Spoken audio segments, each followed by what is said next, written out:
अस्सलामु अलैकुम वरहमतुल्लाहि वबरकातुह।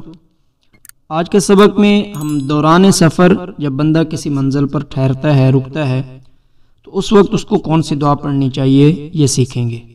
यानी किसी मंजिल पर पहुंचने की दुआ आज हम सीखेंगे।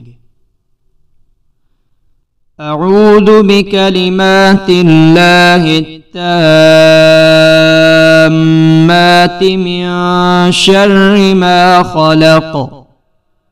अऊज़ु बिकलिमातिल्लाहि ताम्माति मिन शर्रि मा खलक़।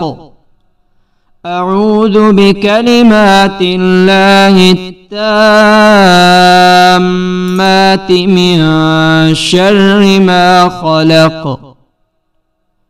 मैं पनाह पकड़ता हूँ अल्लाह ताला की कामिल बातों की, तमाम मखलूक की बुराई से। अगले सबक में हम इंशाअल्लाह शहर या बस्ती में दाखिल होने की दुआ सीखेंगे। अस्सलामु अलैकुम वरहमतुल्लाहि वबरकातुह।